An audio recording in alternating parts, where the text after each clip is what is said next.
তৃণমূল কংগ্রেসের বিরুদ্ধে বলতে গেলে অনেক টাইম লাগবে, আমার 1-1.5 ঘন্টা লাগবে, কিন্তু টাইম বেশি নেই। নির্বাচনীয় সভা আপনারা জানেন যে নওশাদ ভাইজান, ছোট ভাইজান ভাঙড় বিধানসভায় তিনি যেভাবে লড়াই করছেন, মানুষ যেভাবে দুহাত ভরে তারাকে আশীর্বাদ করার জন্য চেষ্টা করছে। আমি গতবারেও যেমন বলেছিলাম, অভিষেক বন্দ্যোপাধ্যায় আমাকে ডেকেছিল, বলেছিল যে আরাবুল কি হচ্ছে ভাঙড়ে। যেদিন আমার নাম ঘোষণা হবার কথা ছিল, টিভিতে দেখাচ্ছে আরাবুল ইসলাম ভাঙড়ের সম্ভবত প্রার্থী তৃণমূল কংগ্রেসের। তারপরে সেদিন সমস্ত সারা ভাঙড়ে মানুষ রাস্তায় নেমে প্রতিবাদ করেছিল। তারপরে অভিষেক বন্দ্যোপাধ্যায় আমাকে ডেকেছিল, আমি গিয়েছিলাম। আমি সেদিন বলে এসেছিলাম যে তৃণমূল কংগ্রেস ভাঙড়ে জিতবে না, যেতে যদি নওশাদ ভাই জিতবে। সেদিন আমি বলে এসেছিলাম 2021 সালে, আপনাদের মনে রাখতে হবে। তারপরে বলেছিল যে তুমি না থাকলে বলে আমার তৃণমূল কংগ্রেস ভাঙড়ে জিতবে। সেদিন দুহাত ভরে আমাদের যারা তৃণমূল কংগ্রেস করত, তরুণ তাজা যুবকেরা সেদিন রাস্তায় নেমে ছোট ভাইজানের জন্য আশীর্বাদ করে সেদিন ছোট ভাইকে জিতিয়েছিল।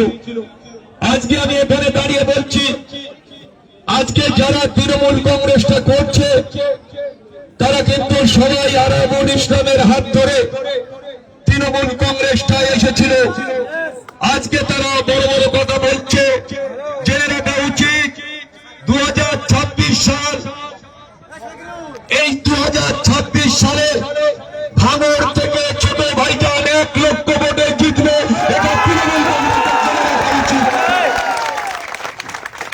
বড় বড় ফোটানি চলছে, ফোটানি। লোক নেই, জন নেই, নিধিরাম সর্দার 1 লোক ভাঙড়ে, সারা ভাঙড়ে একটা অঞ্চলে, যে কোনো অঞ্চলে মিটিং করেন, সেখানে একই লোক নিয়ে সারা ভাঙড়ে ঘোরান। আমি এই অঞ্চলে যারা নেতৃত্ব আছে, আমি তাদের হুঁশিয়ারি দিয়ে বলতে চাই, সাবধান হয়ে যান, বেশি বাড়াবাড়ি করবেন না। 2026-এ ভাঙড়ে যদি আপনাদের থাকতে হয়, তাহলে কোন রকম নিশ্চয় করবেন না। আমি বলছি যে নওশাদ ভাইয়ের নীতি আদর্শ, তিনি যেভাবে মানুষের সাথে থেকে, মানুষের পাশে থেকে, মানুষকে আশীর্বাদ করে মানুষকে আজকে পথ দেখিয়েছেন, ন্যায় নীতির উপরে দাঁড়িয়ে লড়াই করে, একদিকে বিধানসভায় দাঁড়িয়ে লড়াই করছেন, একদিকে ভাঙড়ের মাটিতে লড়াই করছেন, একদিকে গোটা বাংলায় যেভাবে উনি চষে বেরিয়েছেন। এবারে দেখতে পাবেন যে আইএসএফ পশ্চিম বাংলার কতগুলো সিট পায়। কিন্তু ওনার পরিশ্রম, উনি যেভাবে পরিশ্রম করছে বাংলার মাটিতে, বাংলায় তৃণমূল কংগ্রেসের নেতৃত্ব আজকে হতাশ হয়ে গেছে। আজ মমতা বন্দ্যোপাধ্যায় পর্যন্ত হতাশ হয়েছে। অনেকে আমার প্রশ্ন করেছে, আরাবুল ইসলাম তুমি তো তৃণমূল কংগ্রেস 88 সাল থেকে করেছো। আমি 88 সালতে নয়, আমি 84 সালতে মমতা বন্দ্যোপাধ্যায়ের সাথে তৃণমূল কংগ্রেসটা করেছি। আজকে আপনাদের বুঝতে হবে, ওই দলটা হচ্ছে তোলাবাজির দল। ওই দলটা তোলা তুলে যে কেন্দ্র নেতৃত্বের কাছে টাকা পৌঁছতে পারবে, সে তৃণমূল কংগ্রেসের নেতা, এটা আপনাদের জেনে রাখতে হবে। তাই এখানে এমন একজন ব্যক্তি এসছেন, তিনি এখানে জমির প্রমোটিং থেকে শুরু করে, ওয়েটল্যান্ড বিক্রি থেকে শুরু করে, খাল জমি বিক্রি থেকে শুরু করে, চাকরি চুরি থেকে শুরু করে, কয়লা কাণ্ড থেকে শুরু করে, আজকে সমস্ত কাণ্ডের সাথে ভদ্রলোক জড়িয়ে আছেন।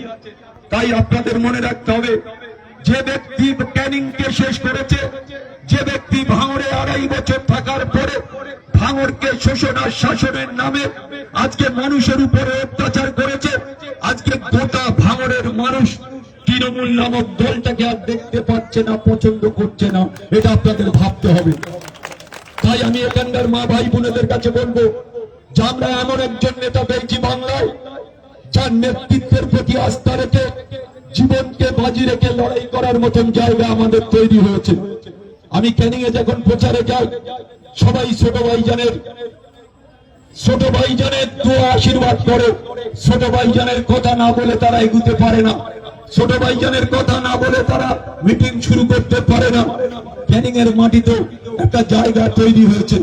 আমি আজকে এখানে দাঁড়িয়ে বলছি, নওশাদ সাহেব এখানে, ছোট ভাইজান এখানে লক্ষাধিক ভোটে জিতবে, আর আবুল ইসলাম ক্যানিং এ থেকে বিপুল ভোটে জয় জিতবে।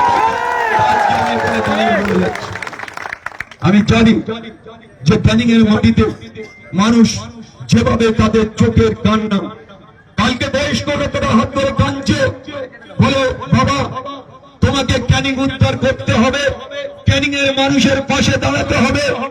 নওশাদ বাবাজি তোমাকে ক্যান্ডিডেট করেছে, আমরা ক্যানিং এর মানুষ, আমাদের বুক ভরে গেছে, আমরা লড়াই করব, মৃত্যুবরণ করব, তবে 1 ইঞ্চি জায়গা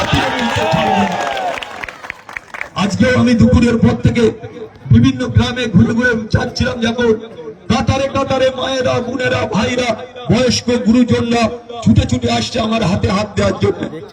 আমি দাঁড়িয়ে আমি তাদের হাতে হাত দিয়ে দোয়া চাইছিলাম। একজন বয়স্ক লোক টেনে ফেলেছে, আরাবুল তুমি নিশ্চয়ই আমাদের ছেলের মতো, আমি তোমার কাছে বলবো তুমি শক্ত হয়ে লড়াই করবে, ক্যানিং এর মানুষ 2 হাত ভরে ভোট দেওয়ার জন্য তৈরি আছে। বলে আমি আমার মৃত্যু, আমি আমার 100 বছরের কাছাকাছি আমার বয়স, আমি দেখেছি যেতে চাই যে ক্যানিং এ আরাবুল ইসলাম জিতেছে, আমি মৃত্যু হয়ে আমার কোনো কষ্ট হবে না বলে এটা আমি চ্যালেঞ্জ করে বলছি। 100 বছরের বয়সে একজন আমাকে বলছে। আজকে ভাবতে হবে,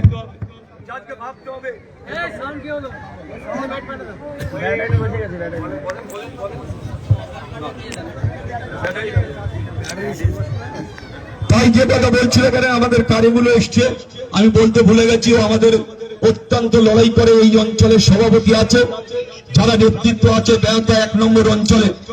এখানে আমার অনেক মায়েরা বোনেরা এসছে, আমার অনেক বয়স্ক গুরুজনরা আছে। আমি শুধু আপনাদের কাছে বলবো যে আপনারা ছোট ভাইজানকে আশীর্বাদ করবেন, দোয়া করবেন, 2 হাত ভরে দোয়া করবেন। ভাঙড়ের মাটিতে আর একবার দেখবেন যে এই আমাদের খামচিহ্ন, এই খামচিহ্ন গোটা বাংলার আবার নতুন করে পথ দেখাবে। আমি শুধু একটা কথা বলি যে আজকে মুখ্যমন্ত্রী যে দুর্নীতি করেছে, আজকে একটার পর একটা চাকরি নেই, আজকে স্বাস্থ্য কেন্দ্রের বেহাল অবস্থা, শিক্ষার বেহাল অবস্থা, আজকে যারা শিক্ষক তাদের চাকরি চলে গেছে 26,000। শুধু তাই নয়, সর্ব দপ্তরে আজকে স্বাস্থ্য দপ্তর থেকে শুরু করে আজকে হসপিটালগুলো হাহা করছে। আজকে শিক্ষার বেহাল অবস্থা, আজকে রাজ্যব্যাপী গোটা রাজ্যে আজকে দুর্নীতিতে সেরে গেছে। যেসব নেতারা যে যে জায়গায় আছে তারা কোটিপতি হয়েছে, সাধারণ মানুষের কোনো উপকার হয়নি। খেটে খাওয়া মেহনতি মানুষের তারা উপকার করেনি। আজকে যদি একটা আবাস যোজনার ঘর দেয়, তাকে 20,000 টাকা প্রথম কিস্তিতে নেতারা কেটে দেয়। এটা আপনাদের ভাবতে অবাক হবে। আমি জানি, আমি নিজে 3 বার পঞ্চায়েত সমিতির সভাপতি, এখনো রানিং সভাপতি আমি। আজকে গোটা ব্লকে 218টা বুথ আছে ভাঙড় 2 নম্বর ব্লকে।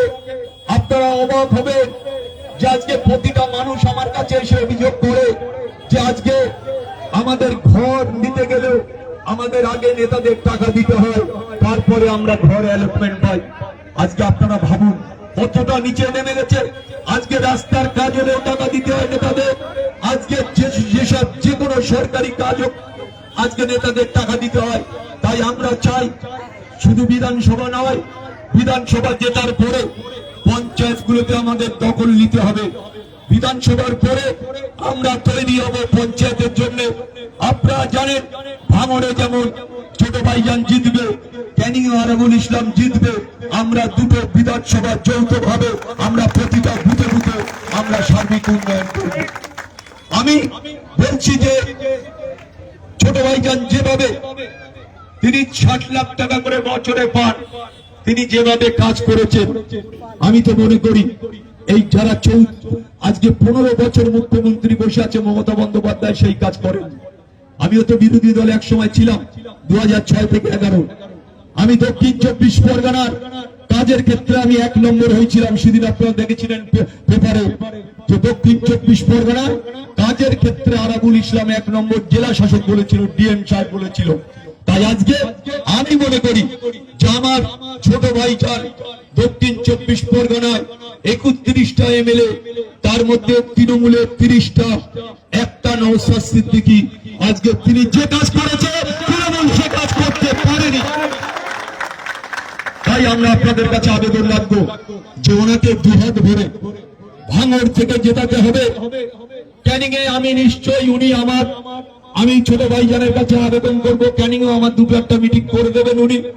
আর আমি চাই ভাঙড়ে যদি কেউ মুস্তানি করার চেষ্টা করে, কেউ যদি পায়ে পাতে ঝগড়া বাঁধানোর চেষ্টা করে, কাউকে রেহাত করা হবে না, এটা জেনে রাখতে হবে। আমরা 1 ইঞ্চি মাটি আমরা ছাড়বো না। আর কোন নেতা চোখ রাঙানি, নওশাদ ভাইয়ের কাছে আমার আবেদন থাকবে, কোন নেতা চোখ রাঙানি ভাঙড়ে আইএসএফ এর লোকেরা বরদাস্ত করবে না, এটা জেনে রাখতে হবে। এটা চ্যালেঞ্জ করে আমি বলে যাচ্ছি, আমি আরাবুল ইসলাম। আমি জানি এদের কতটা দূর, আমি জানি বোম বন্দুক গুলি আপনারা দেখেছেন কন্টিনিউ চলতে বেরিয়ে অঞ্চলে বোম ভাঙতে গিয়ে 2 জন স্পটে মারা গিয়েছে, 4 জনের হদিস এখনো নেই, পাওয়া যায়নি। সেখানে বড় বন্দুক উদ্ধার হয়েছে, 200 পিস ওই সকেট বোমা উদ্ধার হয়েছে। আজকে প্রতিটা অঞ্চলে আমার কাছে বিভিন্ন অঞ্চল থেকে গিয়ে গিয়ে বলছে, দাদা সব অঞ্চলে অঞ্চলে বোম গুলি বন্দুক তৈরি করার জন্য এই মোল্লা সাহেব ক্যানিং থেকে এনে সমস্ত অঞ্চলে পাঠাচ্ছে। উনি কি রক্তের হোলি খেলা খেলতে চান? উনি কি তিনি আইএসএফ এর সাথে চ্যালেঞ্জ করতে চান? আইএসএফ এর যথেষ্ট কর্মী আছে, তারা নিজেরা রক্ত ঘামিয়ে, নিজেরা নিজেদের পয়সা দিয়ে, নিজেরা লড়াই করে ভাইজানকে জেতায়। এবারেও তারা লড়াই করছে, নিজেদের ঘাম ঘামিয়ে তারা আয় উপায় করে আজকে এই নওশাদ ভাইকে জেতানোর জন্য তারা চেষ্টা করছে। আর উনি কোটি কোটি টাকা দুর্নীতি করেছেন। আপনারা দেখবেন এই ক্যানেলের ধার দিয়ে, খালের আড়া দিয়ে সরকারি জমি, খাস জমি 100-এরও বেশি কোটি টাকা দামে, 100 কোটি টাকার বেশি জমি বিক্রি করেছে। আজকে আপনারা ভাববেন, আজকে যে কটা কোম্পানি আছে প্রতিটা কোম্পানিতে লক্ষ লক্ষ নয় কোটি কোটি টাকা আত্মসাৎ করেছে। ক্যান্ডিডেট করবে বলে 3 জনের কাছ থেকে 75 কোটি টাকা নিয়েছে। এই মোল্লা সাহেবের জেনে রাখতে হবে, 75 কোটি ক্যান্ডিডেট করবে, শুধু অনলি ক্যান্ডিডেট। কিন্তু তাদের এক একজনের বলেছে, তোরে ব্লক সভা কোটি করে দেবো, তোরে পঞ্চায়েত সমিতি করে দেবো, যেহেতু আমাকে দল টিকিট দিয়েছে। আর একজনকে বলেছে তোর বিধানসভা কমিটির চেয়ারম্যান করে দেবো। 75 কোটি টাকায় 3টে পদ বিক্রি করেছেন। যারা এমএলএ হবার কথা, যাদের টিকিট পাওয়ার কথা, তারা টিকিট পায়নি। যাদের যেভাবে বলেছে যে যার বেশি টাকা সে নেতা হতে পারবে। এই এখানে আপনাদের পাশেই একটা কোম্পানি, তিনিও 25 কোটি টাকা দিয়েছেন এমএলএ হবে বলে, টিকিট নেবে বলে, এমএলএ নয় টিকিট। আপনাদের পাশেই এই অঞ্চলেরই একটা কোম্পানি। আজকে আপনাদের কাছে আমরা বলতে চাই যে আমরা ভাঙড়ে শান্তি চাই, আমরা আইএসএফ এর নেতৃত্বরা আমরা সার্বিক উন্নয়ন চাই, ভাঙড়ে শান্তি চাই, ভাঙড়ে শিক্ষার গতি আনতে চাই, ভাঙড়ে স্বাস্থ্য পরিষেবা চাই, ভাঙড়ে স্কুল কলেজগুলো ভালোভাবে সুষ্ঠুভাবে যাতে চলতে পারে আমরা সেটা চাই। আমরা রাস্তাঘাট চাই, আমরা বিদ্যুৎ চাই, পানীয় জল চাই। আমরা প্রতিটা মানুষ মাথা তুলে দাঁড়িয়ে তারা বাঁচতে পারে সেটা আমরা চাই। প্রতিটা ছেলে মেয়েরা স্কুলে সুন্দর পঠন পাঠন করতে পারে সেটা আমরা চাই। আমরা চাই আমাদের দল, আমাদের নেতা, আজকে আব্বাস ভাইজান, নওশাদ ভাইজান, তাদের নির্দেশ, তাদের আদেশ, আমি এখনো বলছি আমার নেতা তারা তাদের নির্দেশ আদেশ মাথায় করে আমি তৃণমূল, আমি আইএসএফ ক্যান্ডিডেট বড় কথা নয়, আমি এই দলটাকে যখন জয়েন করেছি, আমি অন্তরের সাথে বিশ্বাস করে, আমি মনের সাথে বিশ্বাস করে, ছোট ভাইজানের চাল চলনের উপরে বিশ্বাস করে, বড় ভাইজানের কথার উপরে বিশ্বাস করে আমি এই দলটায় আমি জয়েন করেছি। আমি যেদিন রিজাইন দিচ্ছিলাম সেদিন আমি কেঁদে ফেলেছিলাম যে আমি বিশ্বাস করি আমি যে দলটাই যাব, আমি যতদিন বেঁচে থাকবো সেই দলটাই থাকবো। কিন্তু তৃণমূল কংগ্রেস আমাকে বারবার অপমান করেছে। আপনারা জানেন 7 বার আমাকে জেল কাটিয়েছে এই মমতা বন্দ্যোপাধ্যায়। এই দল 3বার আমাকে বহিষ্কার করেছে। আজকে সেই দলটা করা যায়? বারবার আমাকে অপমান করেছে, আমাকে বারবার অপমান করেছে। তাই আমি এই দলটা মনের কাছে সিদ্ধান্ত নিয়েছিলাম, আমি ছোট ভাইজানের কাছে গিয়ে কথা বলে যে যদি আপনারা আমাকে দলে নেন তাহলে আমি আমার এই দলটাকে ছেড়ে দেবো। সেদিন উনি এক বাক্যে বলেছিলেন যে আমাকে 2 দিন টাইম দেন, আমি নিশ্চয়ই আপনাকে জানাবো।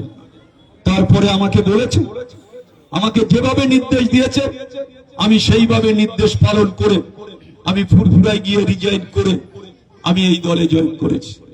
তাই আপনাদের বলবো, ভাইজান বলবে আরো একটা মিটিং আছে, আমি শুধু আপনাদের কাছে করে জোরে আবেদন রাখবো, এখানে আমি আরাবুল ইসলাম, এই অঞ্চলের প্রতিটা মানুষ, হিন্দু মুসলিম জৈন খ্রিস্টান, প্রতিটা মানুষ জানে যে আরাবুল ইসলাম যে কথা বলে সেটা অক্ষরে অক্ষরে পালন করে। তাই আজকে আপনাদের কাছে শুধু দুটো হাত জোর করে আবেদন করব যে আমার ছোট ভাইজানকে এবারে সব থেকে বেশি ভোটে, লক্ষাধিক ভোটে জিতিয়ে আমরা ছোট ভাইজানকে যেমন বিধানসভায় পাঠাবো, আপনারাও আগামী দিনে মাথা তুলে দাঁড়িয়ে ছোট ভাইজানের সাথে কথা বলতে পারবেন, সার্বিক উন্নয়ন ছোট ভাইজান করবে। এটা আপনাদের কাছে আবেদন রেখে যাব, আপনাদের কাছে নিবেদন রেখে যাব যে এই নির্লজ্জ অপদার্থ খুনি তোলাবাজি সন্ত্রাসকারী তৃণমূল কংগ্রেসকে এখান থেকে হটাতে হবে। এখান থেকে নয়, গোটা বাংলা থেকে হটাতে হবে। ভাঙড় থেকে যেমন হটবে তেমন গোটা বাংলা থেকে ধরে তৃণমূল কংগ্রেসকে বের করে দিতে হবে। এই অপদার্থ নির্লজ্জ দল, অবলব্ধ তোলাবাজি দল, অপদার্থ খুনি দল, আজ পর্যন্ত খুন যারা করেছে তাদের বিচার এই দল করেনি। আপনারা জানেন রাজ্জাক আমার সাথে চলতো, আপনারা জানেন চালতেবেড়িয়া অঞ্চলে রাজ্জাক কে খুন করেছে। থানা থেকে রাজ্জাক বেরিয়ে এসছে আর মোল্লা সাহেব থানায় বসে আছেন, থাকার সাথে সাথে তার বেরিয়ে আসার 10 মিনিটের মধ্যে রাজ্জাক খুন হচ্ছে। খুন আবার 1 সেকেন্ডের মধ্যে আমার কাছে খবর চলে গেছে, আমার ছেলের কাছে খবর চলে গেছে। আমি চেষ্টা করেছিলাম আসার, তখন ভাবলাম যে এরা আমার ঘাড়ে চাপিয়ে দিতে পারে, চেষ্টা করেছিল, পারেনি। সেদিন চেষ্টা করেছিল আইএসএফ এর আমার দলের কর্মীদের জড়ানোর জন্য, তাও কয়েকজনকে মিথ্যেভাবে জড়ানোর চেষ্টা করেছিল।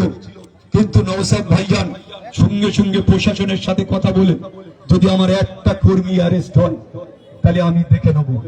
তারপরে পুলিশ ভাবনা চিন্তা করলো যে না, এইভাবে আইএসএফ কে জড়ানো যাবে না। নওশাদ ভাইজানের চাপে সেদিন পিছিয়ে গিয়েছিল। আজকে সেই রাজ্জাক একটা তরুণ তাজা 26-27 বছর বয়স, সেই ছেলেটা খুন হলো ওই মোল্লা সাহেবের নির্দেশে আদেশে খুন হলো। যারা খুন করলো তারা সবাই তৃণমূল কংগ্রেস, তারা রাজ্জাকের ফাঁসের বুথের নেতৃত্বরা খুন করেছে। কি কারণে খুন হয়েছে আজ পর্যন্ত পুলিশ কোনো তথ্য দিতে পারেনি। তাই আপনাদের কাছে বলবো, আমরা কোনোদিন খুন, জখম, মারপিট, হানাহানি, খুনোখুনি ভাঙড় ক্যানিং এর মাটিতে হবে না। আমি যেমন ক্যানিং এর মাটিতে বলছি যে আমরা অশান্তি চাই না, শান্তি চাই। নওশাদ ভাই, আব্বাস ভাইদের নির্দেশ মেনে চলতে চাই, তাদের নির্দেশ অক্ষরে অক্ষরে পালন করব। আপনারা দুহাত ভরে আমাকে আশীর্বাদ করুন।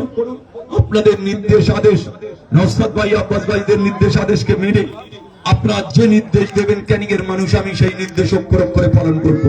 তাই আপনাদের বলি, আপনারা সবাই আগামী 29 তারিখে আসছে দিন খাম চিহ্নে ভোট দিন।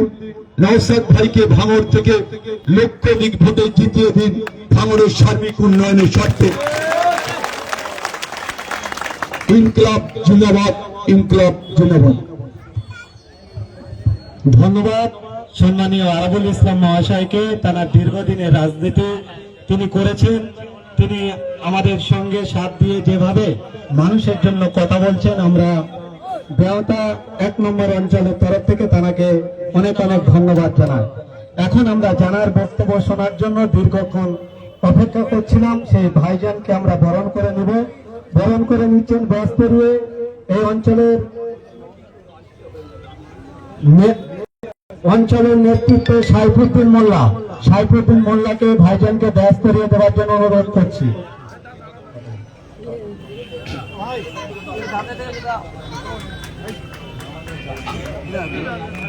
গোলাম ভাই, আপনি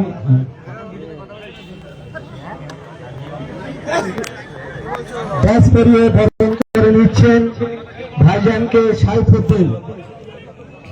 ভাইজান জিন্দাবাদ, আসাদ ভাইজান জিন্দাবাদ, আসাদ ভাইজান যেখানে। এবং উত্তরণী করিয়ে দিচ্ছেন গোলাম ভাই।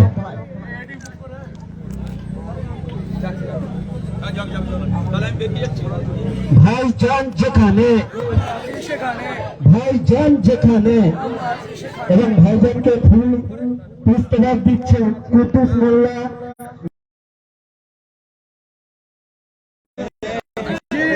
ভাইজান তুমি এগিয়ে চলো, ভাইজান তুমি এগিয়ে চলো। ধন্যবাদ সকলকে। এখন আমরা বক্তব্য রাখার জন্য অনুরোধ করছি বামফ্রন্ট সমর্থিত ইন্ডিয়ান সেকুলার ফ্রন্টের মনোনীত প্রার্থী ভাঙড় 148 বিধানসভার পীরজাদা মোহাম্মদ নওশাদ সিদ্দিকী মহাশয়কে বক্তব্য রাখার জন্য অনুরোধ করছি।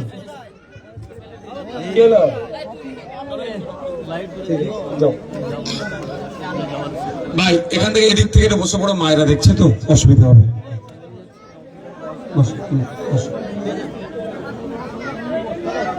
ঠিক আছে।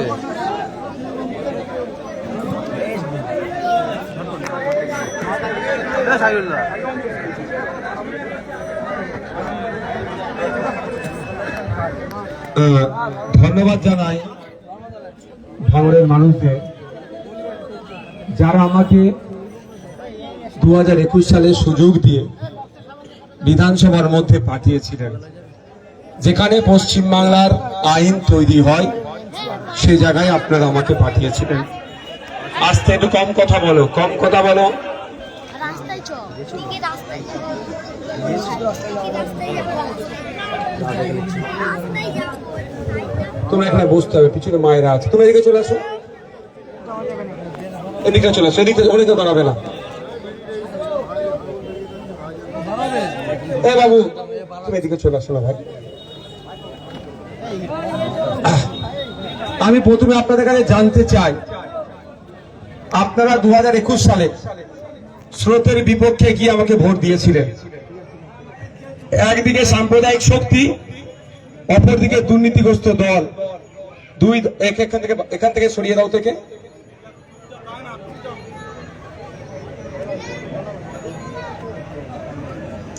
দুই দলের বিপক্ষে গিয়ে আমাকে ভোট দিয়েছিলেন, বিশ্বাস আস্থা রেখেছিলেন আমার প্রতি। আমি আপনাদের কাছে জানতে চাই, এই 5 বছরে আপনাদের বিশ্বাসকে আমি বিক্রি করেছি? এটা আওয়াজ দিয়ে কিন্তু বলতে হবে না। আপনারা যে ভালোবাসা দিয়েছেন সেটা কি আমি অন্য জায়গায় অপাত্রে দান করেছি? আপনারা যে স্নেহ করেছেন কেউ ছেলের মতো আমাকে স্নেহ দিয়েছেন, আমি আপনাদেরকে গার্জেন হিসাবে অমান্য করেছি? আমি চাইলে আপনার ভোট নিয়ে মিনিস্টার হতে পারতাম কি পারতাম না? তাও কি আমি হয়েছি? কেন হয়নি? আপনাদের ভালোবাসার কাছে আমি পরাজিত হয়েছি।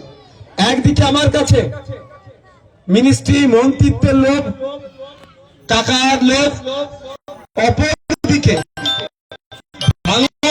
মায়েদের, বাপেদের, সমবয়সী বন্ধুদের ভালোবাসা, স্নেহ আমাকে বারবার আপনাদের এই ভালোবাসার কাছে আমাকে পরাজিত হয়েছে মনকে। তাই বন্ধুগণ, আমি প্রস্তুত আছি বারবার ভাঙড়ের মানুষের এই নির্মল ভালোবাসার কাছে আমি পরাজিত হওয়ার জন্য আমি প্রস্তুত আছি। দল আমাকে, ইন্ডিয়ান সেকুলার ফ্রন্ট আমাদের দল আমাকে আবার পুনরায় ভাঙড় থেকে কন্টেস্ট করার সুযোগ দিয়েছে এবং বামফ্রন্টের সমর্থন নিয়ে আমরা এখানে ভাঙড় থেকে আমি আবার কন্টেস্ট করছি। আমাদের পাশের বিধানসভা ক্যানিং পূর্ব বিধানসভাতে আমাদের দল মনোনীত করেছেন আরাবুল ইসলাম সাহেবকে। মিনাখা বিধানসভাতে আমাদের দল মনোনীত করেছেন আপনার প্রতীক মন্ডল সাহেবকে। ইনি একজন আমাদের বাঙালি সমাজের গর্বের বিষয় যে আইএসএল এর মতো টুর্নামেন্টে বাঙালি রেফারি হয়ে তিনি গর্বের সাথে খেলাচ্ছেন তাকে। আমাদের দল মনোনীত করেছে হাড়োয়াতে অ্যাডভোকেট পিয়ারুল ইসলাম সাহেবকে। আমাদের দলের সমর্থনে বামেরা মনোনীত করেছে রাজারহাট নিউ টাউনে সপ্তর্ষি দেব অর্থাৎ গৌতম বাবুর ছেলেকে। এই ভাঙড়কে ঘিরে যে বিধানসভাগুলো আছে সেগুলোর একটু চর্চা করলাম। আপনাদের বলবো শুধু ভাঙড় নয়, আপনাদের আত্মীয় স্বজন রাজ্যের যে প্রান্তে ছড়িয়ে ছিটিয়ে আছে তাদেরকে বলুন, সুন্দর সকাল যদি একটা পেতে চান, বাংলার সম্প্রীতি, বাংলার ঐক্য যদি ফিরে পেতে চান, তাহলে যেখানে যেখানে খামচিহ্ন আছে আর খামচিহ্ন যেখানে নাই, আইএসএফ যাদের যে বামেদেরকে যেখানে সমর্থন দিচ্ছে ওই সমস্ত জায়গা থেকে, একদিকে যাদবপুর থেকে বিকাশ বাবু, উত্তরপাড়া থেকে মীনাক্ষী দি, দমদম থেকে দীপশিতা দি, আমার পলাশিপাড়া থেকে শামসুল মাস্টার, অশোকনগর থেকে তাপস ব্যানার্জি, আমডাঙ্গা থেকে বিশ্বজিৎ মাইতি, মধ্যমগ্রাম থেকে প্রিয়াঙ্কা বর্মন, এমন করে ক্যানিং পূর্ব থেকে আরাবুল ইসলাম, এই এলাকার মানুষজন সহ ভাঙড় সহ রাজ্যের বিভিন্ন প্রান্ত থেকে যেখানে আমরা আমাদের মনোনীত প্রার্থী বা আমাদের সমর্থিত প্রার্থী আছে তাদেরকে জিতিয়ে বিধানসভার মধ্যে পাঠান। বিধানসভার মধ্যে পাঠালে আপনার লাভটা কি হবে আপনাদেরকে একটু জানতে হবে। আমি গুটি কয়েক কথা বলবো। আজকে মায়েদের হাতে, কোন মায়ের হাতে 1200 টাকা, কোন মায়ের হাতে 1500 টাকা মাসে ধরিয়ে দিচ্ছে, কিন্তু আমি সেই মায়েদের বলতে চাই, আপনি 1200-1500 টাকায় কি খুশি না আপনার বাড়ির ছেলেটা, আপনার বাড়ির মেয়েটা যে উচ্চ শিক্ষায় শিক্ষিত হয়েছে তার চাকরির জন্য যখন যাচ্ছে 15 লক্ষ টাকা না দিতে পারলে চাকরি পাচ্ছে না। তা আপনারা যদি আমাদেরকে সুযোগ দেন আগামী দিনে বাংলার মসনদে বসার, আপনাদের কথা দিয়ে যেতে পারি 1200 আর 1500 থাকবে না, ওটা বেড়ে 5000 হবে। তার বিনিময়ে মায়েরা একটু সাহায্যের জন্য কাজ করবে। শুধু 1200-1500 বেড়ে 5000 নয়, সাথে সাথে আরো বেশ কিছু অফার থাকবে। আপনার ছেলে মেয়েটি যে 550 টাকায় ফর্ম ফিল আপ করবে শুধুমাত্র, বা 330 টাকায় ফর্ম ফিল আপ করে চাকরির পরীক্ষায় বসবে, আপনার ছেলে মেধার ভিত্তিতে চাকরি পাবে। কেউ আপনার ছেলের কাছ থেকে, কেউ আপনার মেয়ের কাছ থেকে, কেউ আপনার প্রতিবেশীর কাছ থেকে চাকরির জন্য 15 লক্ষ টাকা 20 লক্ষ টাকা চাইবে না। আপনার ছেলের মেধা আছে, আপনার মেয়ের মেধা আছে, মেধার ভিত্তিতে 100% রোস্টার মেনটেন করে চাকরির ব্যবস্থা আমরা করব যদি আপনারা আমাদেরকে সুযোগ দেন। বন্ধুগণ, একটু ভাবতে হবে। আজকে দেখছি বেকার ভাতা দিচ্ছে যুবকদের, প্রায় 1 কোটি শিক্ষিত মাধ্যমিক ক্লাস ছেলেমেয়েরা অ্যাপ্লিকেশন করেছে।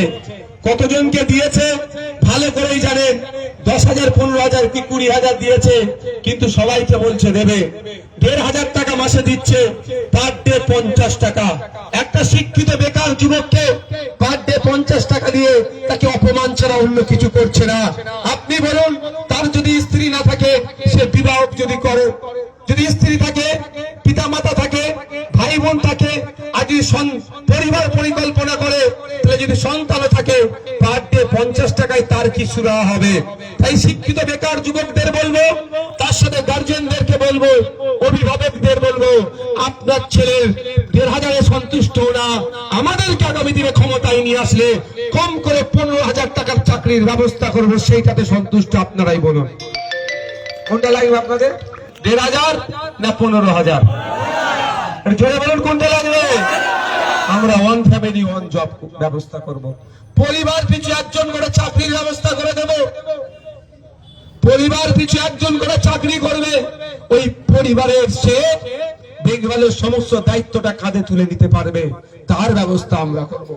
বন্ধুগণ, কাকে কান নিয়ে চলে গেছে বলে কাকের দিকে তাকাবার প্রয়োজন নাই, নিজের কানের হাত দিয়ে একবার তাকান, কান আছে না নাই। আমি আপনাদের বলি, বিধানসভার মধ্যে ভাঙড় মানুষের জন্য, এই চরিশ্বরের মানুষের জন্য, 2 নম্বরের মানুষের জন্য, বামনঘাটের মানুষের জন্য, 2 নম্বর অঞ্চলের মানুষের জন্য, জানি না, রেকর্ড তুলে দেখতে পারেন বিধানসভার সব থেকে বেশি আওয়াজ আমি তুলেছি। সব থেকে বেশি সমস্যা যেটা ওয়েটল্যান্ডের সমস্যা। এখানকার মানুষজন বাড়ি ঘরদর করতে গেলে ওয়েটল্যান্ড আছে আটকে দিচ্ছে, নাহলে 30,000 40,000 50,000 টাকা দাও তুমি বাড়ি করতে পারবে। আর এখানে ওয়েটল্যান্ডকে বুঝিয়ে প্রাসাদসম বাড়ি বানিয়ে দিচ্ছে শাসকের ছত্র ছায় থাকার জন্য। আমি বিধানসভার মধ্যে দাঁড়িয়ে ভাঙড়ের মানুষের জন্য আওয়াজ তুলেছি। বেউতা বেমনঘাটা 1-2 এর মানুষ, বেউতা এবং বেউতা 1 বেউতা 2 বামনঘাটার মানুষের জন্য আওয়াজ তুলেছি। আমি এফআইআর পর্যন্ত নিজের দায়িত্ব নিয়ে করিয়েছি। কিন্তু পশ্চিম বাংলা এটা সরকার চলছে না, এটা সার্কাস চলছে। তাই এই সার্কাসটাকে বন্ধ করতে হবে, সরকার প্রকৃত চালাতে হবে। তাই বলবো আপনাদেরকে, আমি জানি নিশ্চিতভাবে আগামী 29 এপ্রিল অন্য কোন সিম্বলে আমার মা বোনেরা বাপ ভাইরা হাত দেবে না। এতটুকু জানে যে নওশাদ সিদ্দিকীকে আমরা যদি জিতাতে পারি, অন্তত যাই করুক নাই করুক, নোংরামি করবে না, হিংসা করবে না, তোলাবাজিটা অন্তত করবে না। এখানে ওই দায়িত্ব নিয়ে বলতে পারি। বাজারের ভিতর দিয়ে এসেছি, মাইকের আওয়াজ যাচ্ছে, দোকানদার ভাইদের বলবো কেউ একটা উপযুক্ত প্রমাণ নিয়ে দেখাতে পারবে না 1 টাকা তাদের কাছ থেকে তোলাবাজি হয়েছে। তাই আপনাদের বলবো, আগামী 5 বছরে যদি তোলাবাজ মুক্ত সমাজ চান, তাহলে আগামী দিনে 29 এপ্রিল অন্য কোন সিম্বলে হাত দেওয়ার দরকার নাই, খাম সিম্বলে হাত দিন। গুটি কয়েক এখন তৃণমূলে যে তোলাবাজ আছে 2026 সালে ওগুলো ভাঙড় থেকে সাফ হয়ে যাবে। আপনাদের কাছে বড় একটা সুযোগ আছে।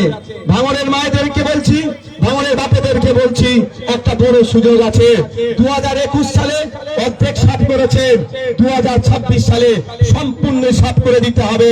রাজনৈতিক ভাবে এর যারা নোংরামি করে, হিংসা করে, বোমগুলি পিস্তলে রাজনীতি করে, তাদেরকে ভাঙড় থেকে বিতাড়িত করতে হবে। তাই সময় এসেছে, আপনাদের চয়েস দেখবো কোন দিকে। একদিকে বোম বাজছে, মমতা ব্যানার্জি বলছে তুই বোমবাদিস, ন্যাশনাল হিউম্যান রাইটস কমিশন বলছে কুখ্যাত ক্রিমিনাল একদিকে আছে, আর একদিকে নওশাদ সিদ্দিকী আছে, মানুষকে পেন ধরার কথা বলছে, বই পড়ার কথা বলছে, রোজা রাখো, উপসে থাকো, তাও ছেলে মেয়েদের পড়ানোর কথা বলছে। আপনারাই চুজ করবেন কাকে আগামী দিনের জন্য আইন সভায় পাঠানো যায়। কাকে চুজ করবেন ভাই? আমার উপরে কেন এত রাগ জানেন? বিজেপির 77টা বিধায়ক আছে, ওখানে অত জবরদস্তি নাই, নওশাদেরকে করতে হবে। কারণটা কি জানেন তো? কারণটা হচ্ছে একটাই, যে নওশাদ সিদ্দিকীর পেনের লড়াই করে, এটাই সমস্যা হয়ে গিয়েছে। আমি আপনাদের বলবো, এখানে আমরা অনেক দলিত সমাজের মায়েরা আছে, পিছড়ে বর্গের হিন্দু সমাজের মায়েরা আছে, মুসলিম সমাজের মায়েরা আছে, বাপ ভাইয়েরা আছে, পিছড়ে বর্গের মানুষ আছে। আমার আওয়াজটা একটু শোনার চেষ্টা করবেন। আমার উপরে এদের রাগ কেন? আপনারা শুনলে অবাক হবেন। পশ্চিম বাংলায় 1 কোটি আদিবাসী নাই, কিন্তু 1.5 কোটি এসটি সার্টিফিকেট, অর্থাৎ আদিবাসীর জন্য যে সার্টিফিকেট সেটা ইস্যু হয়ে গেছে। তার মানে প্রায় 60 থেকে 70 লাখ যে আদিবাসী নয়, সে আদিবাসী সেজে আদিবাসীদের অধিকারগুলোকে কেড়ে নিচ্ছে। কেমন অধিকার কাটছে? গত বছর মেডিকেলে ডক্টর হওয়ার জন্য এমবিবিএস পাসের জন্য নিট পাস করতে হয়, নিট পাস করার পরে এমবিবিএস কোর্সে ভর্তি হয়। সেই কোর্সের জন্য 48টা মানুষকে আদিবাসী সমাজের মানুষ চিহ্নিত করেছে, যারা আদিবাসী নয়, আদিবাসী কোটায় তারা এমবিবিএস হচ্ছে। তাহলে আদিবাসী মানুষ সমাজ থেকে 48টা ডাক্তার কিন্তু কমে গেল। এটা ধরছে কে? প্রতিবাদ করছে কে? নওশাদ সিদ্দিকী। ওই জন্য ওকে আটকাও। আর আমার বক্তব্য, আমি যেমন মুসলমানদের চাকরি পাচ্ছে না কেন, যেমন আওয়াজ তুলবো হিন্দু দলিতরাও চাকরি পাচ্ছে না কেন, এখন আওয়াজ আমি তুলবো, তাতে আমার বিরুদ্ধে যে যাই যাক আমার দেখার প্রয়োজন নাই। আপনারা শুনলে অবাক হবেন, 100 জন সরকারি চাকরিতে 100% রোস্টারে 22 জন দলিত চাকরি পাওয়ার দরকার। খাতায় কলমে পিছড়ে বর্গের 22 জন হিন্দু চাকরি পাচ্ছে, কিন্তু আসল ওই হিন্দুগুলো পিছড়ে বর্গের কি জানতে হবে। উচ্চ বর্ণের মানুষ পিছড়ে বর্গের সার্টিফিকেট তুলে আমার দলিত ভাইদের যে কোটা, সেই কোটাকে দখল করে নিচ্ছে। এর বিরুদ্ধে কেউ কথা বলছে না। হিন্দু হিন্দু ভাই ভাই স্লোগান শুভেন্দু অধিকারী তুললেও এক্ষেত্রে মমতা ব্যানার্জির বিরুদ্ধে কথা বলছে না, সেই খামচিহ্নের বিধায়ক নওশাদ সিদ্দিকী কথা বলছে। ওই জন্য আমার এত রাগ। এরা বলে মুসলমানদের জন্য অনেক কিছু করে দিয়েছে। আমি বলে কিছুই করেনি, শুধু মুসলিম মহল্লাতে মদের মাতালের চাষ বানিয়েছে 15 বছরে, এর বাইরে কিচ্ছু করেনি। বলছে মুসলমানদের ভালো চাই, আমি বলি কেমন ভালো চাই? বলে ওবিসি দিয়েছে, ওবিসি ঘেটে ঘ করে দিয়েছে। যদি সত্যিকারের অর্থে মুসলমানদের ভালো চাইতো তাহলে ওবিসি রঙ্গনাথ মিশ্র কমিশনের সুপারিশ অনুযায়ী 100 জন সরকারি চাকরি করলে গরিব পিছিয়ে বর্গের মুসলমান 10টা হওয়া দরকার ছিল, কিন্তু সেটা নাই। সেটা আমি প্রতিবাদ করি, এই জন্য আমাকে এরা আটকানোর চেষ্টা হচ্ছে। তবে একটা আমি কথা বিশ্বাস করি, এটা 2021 নয়, 2024। মানুষ যথেষ্ট সচেতন হয়েছে। ভাঙড়ের বিধায়ক কি করছে না করছে ইন্টারনেটের মাধ্যমে যথেষ্ট জানতে পেরেছে। আমার ভরসা বিশ্বাস মায়েদের প্রতি কি আমার কে কোন সমাজকে, হিন্দুকে মুসলমানকে জৈনকে খ্রিস্টান দেখার প্রয়োজন নাই। আমি রাস্তা দিয়ে আসছিলাম জ্যোতিভীমের ভিতর দিয়ে, স্বাভাবিকভাবে ওখানে আমার হিন্দু সমাজের মা বোনেরা বেশি থাকে। যতজনের সাথে দেখা হয়েছে সবাই আমাকে অনেকে দাঁড় করাচ্ছে, দাঁড়াও দাঁড়াও দাঁড়াও, আশীর্বাদ করছে। এটুকু ভালো করেই জানে যে আমাদের বাড়ির সন্তান নওশাদ ও ধর্ম নিয়ে বিভাজন করে না, বরঞ্চ যারা ধর্ম পালন করে তাদের এটুকু ভালো করে জানে কি হিন্দু কি মুসলমান, যে নওশাদ সিদ্দিকী মানুষের জন্য কথা বলে, অন্যায়ের বিরুদ্ধে কথা বলে। তাই এটা বিশ্বাস আমার ভরসা, এটা 2021 নয় 2026। বিজেপি তৃণমূল মিলে যতই বাইনারি তৈরি করুক না কেন যে নওশাদ সিদ্দিকীর মার্জিন কমবে না। 2021 সালে 26,151টা মার্জিন ছিল। একটা কারণ হচ্ছে, তার মধ্যে একাধিক কারণের মধ্যে একটা কারণ হচ্ছে কি বিজেপি চলে আসবে, বিজেপিকে আটকানোর জন্য একটা ভোট গিয়েছিল তৃণমূলের দিকে। আর একটা মার্জিন কম থাকার কারণ হচ্ছে তৃণমূলের অত্যাচারের হাত থেকে অনেকে বিজেপিকে ভোট দিয়েছিল, তারাও বুঝতে পারছে যে ভাঙড়ে বিজেপিকে ভোট দেওয়া মানে দখলে তৃণমূলের সুবিধা। তাই অনেকে যারা 2021 সালে বিজেপিকে ভোট দিয়েছিল আমার সাথে তারা যোগাযোগ করছে, আরো কাজ করবো না, তৃণমূলকে হারাতে হবে, ওই নটোরিয়াস ক্রিমিনালকে হারাতে হবে। ওই নটোরিয়াস ক্রিমিনাল যদি ভাঙড়ে দায়িত্ব পায় তাহলে এখানকার জমি প্রমোটিং করবে, আমাদেরকে শান্তিতে থাকতে দেবে না যদি এখানে যেতে। তাই আমরা 2021 যে ভুল করেছি ওই ভুল আর করবো না, সব ভোট আমরা এবার খাম চিহ্নে দেবো। তাই 2026-এ মানুষের সাথে কথা বলে 5 বছর ধরে মানুষের সাথে মিশে যতটুকু উপলব্ধি করতে পেরেছে, এবারে মার্জিন কিন্তু আমার 26,151 থাকবে না, মার্জিনটা কম করে ডবল হবে, এই ভরসা আপনাদের কাছে রাখছে। রাখতে পারা যায় তো নাকি? এই ভরসাটা করবো আপনাদের কাছে। এই যারা দূরে আছেন মায়েরা, এই ভরসাটা করা যায় তো আপনাদের কাছ থেকে? মার্জিনটা এবার ডবল হবে। আর একটা কথা বলবো, এবার কিন্তু আপনাদের রুচির পরীক্ষা হবে। রুচি মানে বুঝতে পারছেন তো? আমি ব্যক্তিগত কারো আক্রমণে যাই না, তারপরেও বলছি এবার রুচির পরীক্ষা হবে। কারণ একটা সময় ছিল ভাঙড় মানে বোম গুলি পিস্তল মারামারি, তাই তো? আর এখন ভাঙড় মানে কি? এখন ভাঙড় মানে রক্তদাতার গ্যারেজগঞ্জ। কারণ কি? আপনারা দেখুন, আপনারা যেভাবে ভাঙড়কে বদলেছেন। হ্যাঁ, আমি একটা প্ল্যাটফর্ম দিয়েছি, আপনারা পারফর্ম করেছেন। আপনাদের কপালে এতদিন লেখা থাকতো ভাঙড় মানে রক্তপাতের জায়গা। আর এখন রাজ্যের যে কোনো প্রান্তে রোগী যদি কলকাতায় আসে, রক্ত যদি অ্যারেঞ্জ করতে না পায়, ব্লাড ব্যাঙ্কগুলোতে গিয়ে যদি ফিরে আসে, ফিরে আসার সাথে সাথে তারা কি করে যে ভাঙড়ের বিধায়ককে ফোন করো, নালে ভাঙড়ের আইএসএফ এর নেতাদের ফোন করো, ভাঙড়ের মানুষকে ফোন করো। ভাঙড়ের মানুষ সারা বছর এই 10,000 ইউনিট রক্ত দেয়, তাদেরকে ফোন করো। বিশ্বাস করুন আমাকে খুব ভালো লাগে যখন রাজ্যের বিভিন্ন প্রান্তের মানুষ আমার নাম্বার জোগাড় করে আমাকে ফোন করে যে আমি অমুক জায়গা থেকে বলছি, আমার রক্তের প্রয়োজন হবে, আপনি ভাঙড়ের বিধায়ক বলছেন। সত্যি শুনে আমার বুকটা চওড়া হয়ে যায়। এই ভাঙড়টা আমরা দেখতে চেয়েছি, রক্তপাতের ভাঙড় নয়, রক্তদানের ভাঙড়। আজকে সেই ভাঙড়ের মানুষকে ফোন করছে, ভাঙড়ের আইএসএফ এর নেতাকে ফোন করছে, ভাঙড়ের সাধারণ মানুষকে ফোন করছে। তাদের এতটাই কনফিডেন্স যে যদি ব্লাড ব্যাংকে রক্ত নাও পাই, ভাঙড়ের মানুষকে যদি ফোন করি তারা বেডে কি আমাদের রক্তের ব্যবস্থা করে দেবে। এই ভাঙড়টা আমরা করে তুলতে চাই। এই ভাঙড় আস্তে আস্তে হয়ে উঠছে, কিন্তু অন্ধকার জগতের প্রাণীকে দিনের আলো পছন্দ নয়, ওই জন্য তারা এসে এখানে হিংসা করছে। আপনাদের বলবো, চিরতরের জন্য যদি ভাঙড়ে হিংসা বন্ধ করতে চান, বোম গুলি বন্দুকের রাজনীতি যদি ভাঙড়ে বন্ধ করতে চান, এটাই আপনাদের কাছে সব থেকে বড় চান্স, গোল্ডেন চান্স। ওই নটোরিয়াস ক্রিমিনালটাকে আপনারা জবাব দিন। আগামী 29 তারিখে খাম চিহ্নে ভোট দিন এবং ওদেরকে জবাব দিয়ে দেখিয়ে দিন ভাঙড় কোন নটোরিয়াস ক্রিমিনালের পক্ষে নয়, ভাঙড় শান্তির পক্ষে, সম্প্রীতির পক্ষে, ঐক্যের পক্ষে, ভাঙড় ডেভেলপমেন্টের পক্ষে, ভাঙড় এগিয়ে নিয়ে যাওয়ার পক্ষে। ধন্যবাদ আপনাদেরকে। আজকে আপনাদের দেখে সারা রাজ্যের মানুষ কিন্তু আমাদের দিকে নজর ঘুরাচ্ছে। কেন? যেখানেই যাই, ভাইজান এখানে প্রার্থী দেন, এখান থেকে পাস করিয়ে পাঠাবো। কাদের থেকে হচ্ছে? আপনাদের দেখে দেন। এটাই তো আমাদের কাছে বড় পাওনা। বন্ধুগণ, আমি কটা বাজে বক্তব্য দীর্ঘায়িত করবো না, 4 থেকে 5 মিনিট আমি বক্তব্য দেবো। কারো অসুবিধা হবে নাকি? 4 থেকে 5 মিনিট আমি বক্তব্য দেবো। আমাকে এত বক্তব্য দিতে লাগবে না। সারা 5 বছর কিন্তু আমি আপনাদের সাথে ছিলাম। আমি 4.5 বছর পরে এসি রুম থেকে বাইরে বার হইনি ভাই। 5 বছরই কিন্তু আমি আপনাদের সাথে ছিলাম। আর যদি মনে করেন একজন বিধায়ক আরো 5 বছর আমার সাথে থাকুক, তাহলে আগামী 29 এপ্রিল অন্য কোনো সিম্বলে হাত দেওয়ার দরকার নাই। ইভিএম মেশিনে যাবেন, আমার নাম লেখা থাকবে, রোগীর ছবি থাকবে, তার পাশে বোতামটা আছে, সেটাকে প্রেস করবেন। গতবারে লিডটা কমার একটা কারণ কি জানেন? বয়স্ক বাপেদেরকে কিছু লোক ছেড়ে দিয়েছিল তৃণমূল। ছেড়ে কি বলেছিল? ভাইজানকে ভোটটা দিতে হবে। কিন্তু কেমন করে ভোটটা দিতে হবে মনে আছে? বয়স্ক বাপেরা বলছে কবে কবে ভোট দেওয়ার মনে থাকে। আর মায়েরা তো আরো বেশি সহজ সরল, সেই মায়েরাও ভুলে গেছে কবে দিয়েছি। প্রথম 1 নম্বর সুইচটা টিপে অন করবে, ক্লিক করে আওয়াজ হবে, তারপরে ভাইজানের সিম্বলে হাত দেবে। প্রচুর ভোট কিন্তু আমার হাত ছাড়া হয়েছিল সেইবারে। এইবারে ভুলটা কিন্তু কেউ না করে।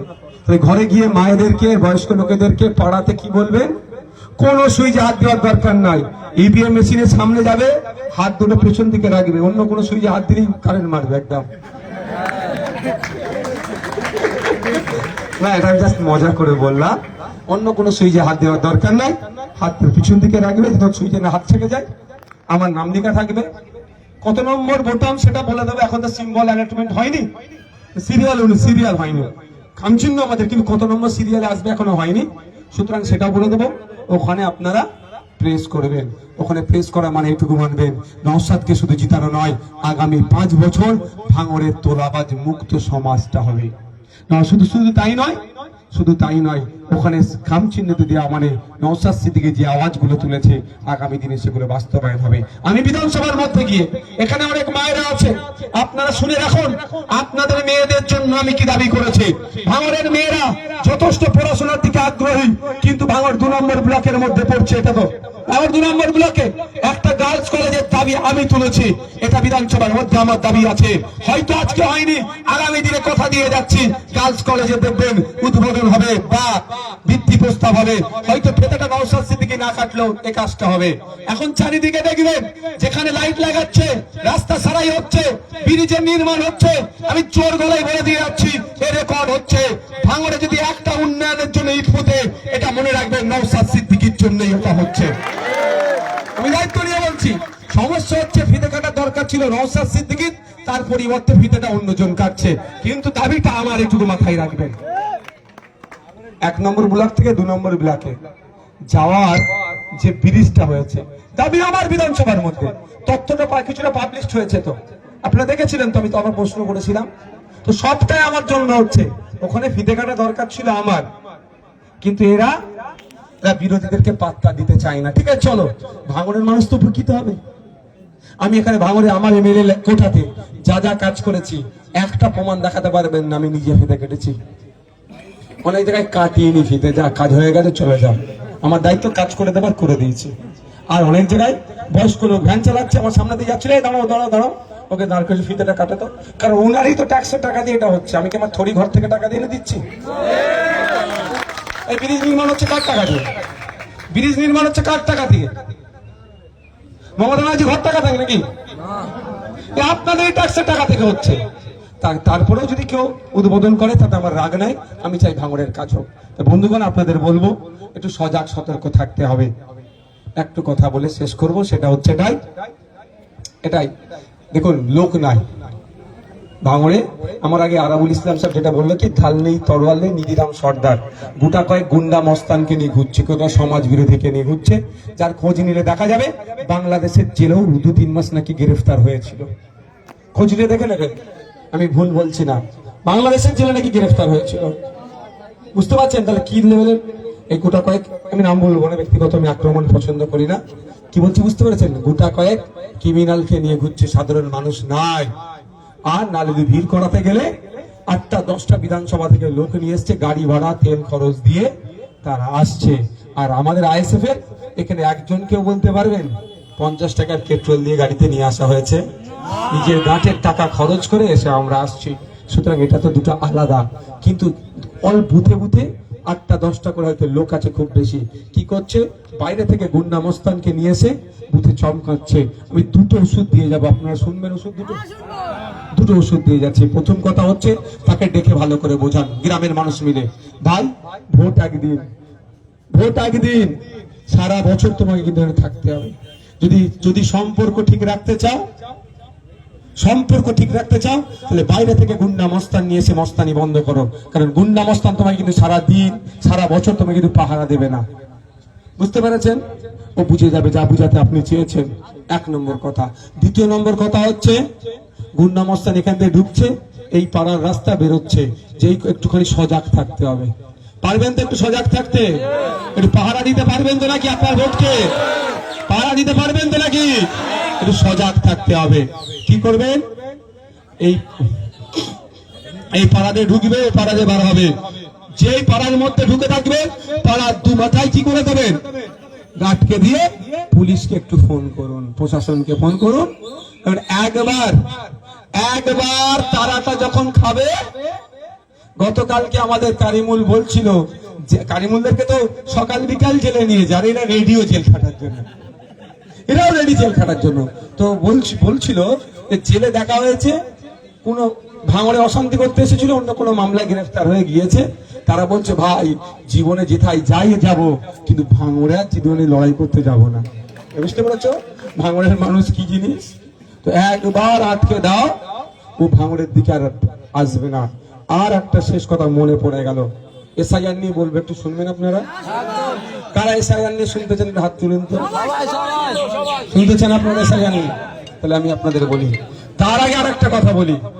কদিন আগে দেখেছিলেন যখন তৃণমূল কংগ্রেসের প্রার্থীর নাম ঘোষণা করে, ক্যানিং পূর্বে এই শওকত সাহেব তার কাছের লোকগুলোকে দিয়ে একটা বিদ্রোহ তৈরি করার চেষ্টা করছিল এখান থেকে তিনি পালিয়ে যাওয়ার জন্য। আপনারা তাকে পালাতে দেননি, আমরা পালাতে দেবো না। হারাবো, দায়িত্ব নিয়ে হারিয়ে তারপরে পাঠাবো। হ্যাঁ, কিন্তু এইখানে কিছু ওই প্রতিবাদের সময় কিছু অফেন্সিভ কথা হয়েছে, যেটা ভাঙড়ের বিধায়ক হিসাবে আমার গায়ে লেগেছে। যখন রাজ্জাক খাঁকে খুন করেছিল, ভাঙড়ের বিধায়ক হিসাবে আমার গায়ে লেগেছিল। রাজ্জাক খান পরিবারকে বলেছিলাম, আমি একজন বিধায়ক হিসাবে যদি আপনি আমার শরণাপন্ন হন, আপনার পরিবারের যে রাজ্জাক খাঁকে খুন করেছে, খুনের যাতে বিচার পায় তার জন্য আমি আইনি লড়াই করব। বলেছিলাম তো আমি, আজকের দিনেও বলছি। তবে আগামী দিনে লক্ষ্য রাখবেন, রাজ্জাক খায়ের হয়ে আইনি লড়াই নওশাদ সিদ্দিকী করছে, প্রমাণ আমি করিয়ে দেবো আপনাকে। খুব তাড়াতাড়ি দিন আসছে, খুব তাড়াতাড়ি ওই দিনটা আসছে, নওশাদ সিদ্দিকী রাজ্জাক খায়ের হয়ে লড়াই করবে, যাকে খুন করেছে, রাজ্জাক খার পরিবারকে ইনসাফ দেওয়ার জন্য। কিন্তু এখন আছে, তাহলে আমারও সেন্টিমেন্ট জড়িয়ে আছে ভাঙড়ের মানুষের সাথে। কিন্তু যখন ভাঙড়ের ভূমিপুত্রকে ক্যানিং এ দাঁড় করিয়েছিল, তৃণমূল প্রার্থী করেছে, সেই সাথে সাথে তখন ভাঙড়ের ছেলে যে দাঁড়িয়েছে তৃণমূলের সিম্বলে, তাকে নিয়ে কত গালাগালি বাজে মন্তব্য, সে বহিরাগত হয়ে গেল। আমরা ভাঙড়ে যে ভাঙড় ক্যানিং এ দাঁড়িয়েছে ভাঙড়ের ভূমিপুত্র তৃণমূলের সিম্বলে, সেই ক্যানিং এ ভাঙড়ের ভূমিপুত্র আরাবুল ইসলামকে কিন্তু আমরা হারাবো।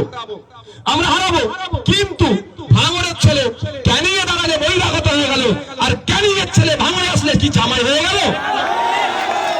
আমাদের ভাঙড়ে সে জামাই নাকি? আমি কি বলছি বুঝে আসছে আপনাদের? আমি তৃণমূল করেন যারা, তাদেরকে বলবো একটু ভাবুন এই নির্লজ্জগুলোকে। আপনারা মমতা ব্যানার্জির আদর্শে বা অভিষেক ব্যানার্জিকে দেখে তৃণমূল করছেন, কিন্তু আপনারা যাকে নেতা বলে মানছেন তাদের চরিত্রগুলো দেখুন। যে এই আপনাদের ভাঙড়ে আপনাদের দলের তৃণমূলের এক নেতাকে ক্যানিং পূর্বে না গেলে বহিরাগত হয়ে যায়, তাকে তার চরিত্র হনন করা হয়, আর ওই সে ক্যানিং পূর্ব থেকে ভাঙড়ে আসবে, আপনারা পরে আমার লাঠি চালাবে, আপনারা পরে নেতৃত্ব দেবে।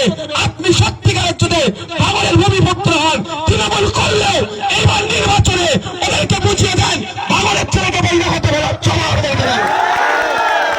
যদি সত্যিকারের অর্থে এই ভাঙড় সেন্টিমেন্ট থাকে, কারণ ভাঙড় বাস্তবিক সেন্টিমেন্ট, তেভাগা আন্দোলন থেকে শুরু করে বিভিন্ন আন্দোলনে এবং কলকাতার রাজপথ ভরানোতে সবার প্রথম সারিতে যারা থাকে তারাই হচ্ছে এই ভাঙড়। সবসময় স্রোতের বিপক্ষে চলে, তাহলে ভাঙড়ে সবসময় বিপ্লব করে। এবারে দেখিয়ে দিতে হবে তো নাকি? যারা আমার মাইকের আওয়াজ তৃণমূলের বন্ধুরা যদি পান, তাদের বলবো যে আপনাদের দলের নেতা, আপনার সহকর্মী, তাকে এখান থেকে তুলে ভাঙড়ে দিয়েছে, এই ক্যানিং পূর্বে দিয়েছে, তার সম্পর্কে কত বাজে মন্তব্য, গালাগালি, জবাবটা দিয়ে আপনারাও দেবেন। শুধু আইএসএফ এর নেতারা নয়, আইএসএফ এর সমর্থক নয়, সাধারণ মানুষের জবাবটা দেবে, কারণ ভাঙড়কেও অপমান করেছে। এসআইআর বলে শেষ করছি। এতক্ষণ যা বললাম রাজনৈতিক কথাটা তো যা বলেছি, ভোট দেবার ইচ্ছে হলে দেবেন, নাহলে দেবেন না, সেটাও আমি বলে দিচ্ছি। কি বললাম? ইচ্ছে হলে দেবেন, না হলে দেবেন না। তবে যদি মনে করেন আপনার বিপদে আপদে আপনার সামনে বুক চিতিয়ে লড়াই করার মতো যদি কাউকে খুঁজতে চান, যদি বলেন নওশাদ ভাইজান আছে, দেবেন, তাহলে দেবেন, আমি বলছি। আর যদি মনে করেন ওই নটোরিয়াস ক্রিমিনাল আপনার অভিভাবক হবে, সেটা আপনি যেতে ইচ্ছে করবেন। তো এসআইআর নিয়ে আমি রাজনীতির ঊর্ধ্বে একটা কথা বলছি। মমতা ব্যানার্জি কি বলেছিলেন? আমার লাশের উপর দিয়ে এসআইআর হবে, আমি তার দীর্ঘায়ু কামনা করি। রাজনৈতিকভাবে তার আমি চরম বিরোধী, কিন্তু বাংলাদেশের একটা বক্তা যখন আমার রাজ্যের মুখ্যমন্ত্রী মমতা ব্যানার্জিকে নিয়ে খারাপ মন্তব্য করেছিল, এই নটোরিয়াস ক্রিমিনালরা মুখ খোলার সাহস পায়নি, এই নওশাদ সিদ্দিকী কিন্তু প্রথম মুখ খুলেছে, প্রতিবাদ করেছিল। রাজনৈতিকভাবে আমি তার চরম বিরোধী। আজকে তিনি বেঁচে আছেন না মারা গিয়েছেন, তার দীর্ঘায়ু কামনা করি। কিন্তু গেলতে এসআইআর হয়ে অভিষেক বাবু বলেছিলেন 1 লক্ষ লোক নিয়ে গিয়ে নির্বাচন কমিশনের অফিস দিল্লি গিয়ে একটা যদি নাম ডিলিট হয়, আজকে অনেকের নাম ডিলিট হয়েছে কি হয়নি। তারপরেও বলবো আমি, নওশাদ সিদ্দিকী দেওয়ানে কি বলছে, আতঙ্কিত হবেন না, আজকেও বলছে আতঙ্কিত হবেন না। দেওয়ানে নওশাদ সিদ্দিকী আপনার পাশে ছিল, আজকেও নওশাদ সিদ্দিকী আপনার পাশে আছে। গুটি কয়েক কথা বলে আমি এসআইআর শেষ করে দেবো। মালদাতে সুজাপুরে 1,14,000-এর বেশি লোকের আন্ডার অ্যাডজুডিকেশন এসেছিল, আর আমাদের ভাঙড়ে মাত্র 11,000। খোঁজ নিয়ে দেখুন, সাপ্লিমেন্টারি লিস্ট বেরিয়েছে, প্রায় 8,500 ক্লিয়ার হয়ে গেছে, থাকছে আর মতো 3,000। অপেক্ষা করুন। এটা ভাঙড়ের বিধায়ক ভালো করে নির্বাচন কমিশনের অফিসাররা জানে যে কিন্তু ছেড়ে কথা বলবে না, নাও করবে না, এই ভোটারদেরকে ডিস্টার্ব করলে নাও করবে না। আমার ভাঙড়ের ভোটারকে ডিস্টার্ব করেছে ভোগালী 1 নম্বর অঞ্চলে জয়নালকে নাম ডিলিট করে দিয়েছে, ওর স্ত্রীর নাম ডিলিট করে দিয়েছে। ওকে আমি বলেছি চলো কলকাতা হাইকোর্টে আসো, খোঁজ নিয়ে দেখুন জয়নাল কলকাতা হাইকোর্টে যাওয়ার আগে নওশাদ সিদ্দিকী কলকাতা হাইকোর্টে গিয়ে বসে আছে ওর হয়ে মামলা করবে বলে। বুঝতে পারছেন? আমি আপনাদেরকে একটা কথা বলবো, আতঙ্কিত হলে সমস্যা সমাধান হবে না। আপনার নাম ডিলিট হয়ে গেছে, ঘাস মারা খেয়ে নেবেন না, গলায় দড়িতে টাঙিয়ে যাবেন না, অনুরোধ করছি। যদি কারো হয়ে যায় ডিলিট, মাইকে আওয়াজ যাচ্ছে, আপনি আমার সাথে যোগাযোগ করুন। আমি এসআইআর পর্বে বলেছিলাম বিনামূল্যে আমি আইনি পরিষেবা দেবো, রেকর্ড আছে। আজকেও বলছি, আমি ভোট দিন আর না দিন আমার দেখার দরকার নাই। আপনার সাংবিধানিক অধিকার আর্টিকেল 326 আপনাকে এক্সারসাইজ করার জন্য নওশাদ সিদ্দিকী আপনার অভিভাবক হিসাবে যখন দায়িত্ব নিয়েছিল, আজও বলছি আমি আপনার হয়ে আমি হাইকোর্টে যাব বা ট্রাইব্যুনালে আপনাকে পৌঁছে দেবো। লড়াইটা আমি আইনি লড়াই আপনার জন্য করব, আমার সাথে যোগাযোগ করুন। আর একটা শেষের কথা বলছি, এটা শুধুমাত্র আইএসএফ বা সাধারণ মানুষের জন্য নয়। এমনও যদি থাকে সে তৃণমূল করে কিন্তু তার ভোটার ডিলিট করে দিয়েছে, আমি নির্দ্বিধায় বলছি, আমি দায়িত্বহীন ভাষায় বলছি, সে নির্দ্বিধায় আমার সাথে যোগাযোগ করতে পারে। আমি কথা দিয়ে যাচ্ছি, আর এটা ভালো করে জানেন যে আমি যেটা কথা দেবো জবানের আমি বেখিলাফ করি না। এটা ভালো করে জানেন, যেটা করতে পারবো না জবান দেব না, কথা দেব না, কিন্তু যেটা করব, যেটা কথা দেবো সেটা করে দেখাবো। আমি এখানে একটা কথা দিয়ে যাচ্ছি, যদি কোনো তৃণমূলের বন্ধুর ভোটার ডিলিট হয়ে যায়, তার উদ্দেশ্য বলছি, বা তার পরিবারের কারো যদি ভোটার ডিলিট হয়ে যায়, আপনি কোথায় যাবেন না যাবেন চিন্তিত আছেন, কারণ আপনার নেতারা আজকের ডেটে ভোট নিয়ে ব্যস্ত আছে। আপনার নেতারা যখন প্রার্থীর লিস্ট তৈরি করতে ব্যস্ত, তখন এই নওশাদ সিদ্দিকী আপনার ভোটকে বাঁচানোর জন্য কলকাতা হাইকোর্ট থেকে সুপ্রিম কোর্টে মামলা করে ছুটাছুটি করছে। তাই আজকে দিনও বলছি, যদি কোনো তৃণমূলের বন্ধুর নাম ডিলিট হয়ে যায়, সেও আমার সাথে যোগাযোগ করতে পারে। তার পরিচয় আমি গোপন রেখে তারও আইনি সমস্ত সহযোগিতা বিনামূল্যে আমি করে দেব। গত 3-4 দিন আগে সুপ্রিম কোর্টে একটা মামলা ছিল 68,938/2025 ডায়েরি নম্বর এই নওশাদ সিদ্দিকীর। আর যখন তৃণমূলের নেতারা ভোটের প্রচার নিয়ে ব্যস্ত, তৃণমূলের নেতারা যখন তাদের প্রার্থীকে জিতাবার জন্য ব্যস্ত, তখন নওশাদ সিদ্দিকী কিন্তু সুপ্রিম কোর্টের মামলা নিয়ে ব্যস্ত। আমাদের যাদবপুর বিধানসভা থেকে আমাদের জোট প্রার্থী বামেদের প্রার্থী বিকাশ রঞ্জন ভট্টাচার্য স্যার কিন্তু তার ভোট প্রচারের কাজ ছেড়ে দিয়ে তিনি আমার মামলা লড়ার জন্য, আমি মামলা করেছে খাম চিহ্ন আর মামলা লড়ার জন্য কাস্তাদের চিহ্ন নিয়ে যিনি আছেন যাদবপুরে দাঁড়িয়ে তিনি মামলা লড়লেন। এখনো পর্যন্ত সুপ্রিম কোর্ট গত 3-4 দিন আগে অবজারভেশন কি বলেছে, আমাদের বিকাশ স্যার কি বলেছেন যে নমিনেশনের আগে পর্যন্ত সমস্ত সমস্যার সমাধান করতে হবে। এটা কে বলেছে? যাদবপুরের সিপিএম এর প্রার্থী বিকাশ রঞ্জন ভট্টাচার্য স্যার। আর কার মামলাতে বলেছে? ভাঙড়ের খাম চিহ্নের প্রার্থী নওশাদ সিদ্দিকীর মামলায়। এটুকু মাথায় শুধু রেখে দেবে। এরা অনেক গল্প করছে। মমতা ব্যানার্জি বলেছিল কি বলুন তো, ওয়াকাফের আন্দোলন, এই ওয়াকাফকে এখানে লাগু হতে দেব না, হয়ে গেল। এসআইআর হতে দেব না, হয়ে গেল। এবার কি বলছে? এনআরসি করতে দেব না। সাবধান সাবধান, যে কথা বলেছে করতে দেব না সে কটাই উনি করেছেন। আগামী দিনে এনআরসির হাত থেকে যদি বাঁচতে চান তাহলে বিজেপি তৃণমূল তথা বিজেমূলকে পরাস্ত করুন, আমাদের জোটের সরকারকে নিয়ে আসুন। সুন্দর একটা সকাল উপহার দেব যেখানে নারীরা মাথা তুলে থাকবে, নারী পুরুষের কোনো বৈষম্য থাকবে না, নারীরা রাত 8টার পরে কাজে যাবে না, এ কথা বলার তো সাহস দেখাতে পারবে না। নারীরা যেমন ঘর সামলাবে, নারীরা তেমন চেক প্রাইড উড়াবে, সেই সমাজ ব্যবস্থা আমরা আপনাদের হাতে তুলে দেব। আর বেকারত্ব দূরীকরণের জন্য সর্বোচ্চ চেষ্টা করব, অন ফ্যামিলি অন জবের ব্যবস্থা করব। তাহলে আগামী 29 তারিখ আসছে দিন, এই সরি আগামী নয় 29 এপ্রিল আসছে দিন। আচ্ছা, আমি একটা স্লোগান দেব, আগে শুনে নেন। মমতাকে বলে দিন দিল্লি গিয়ে,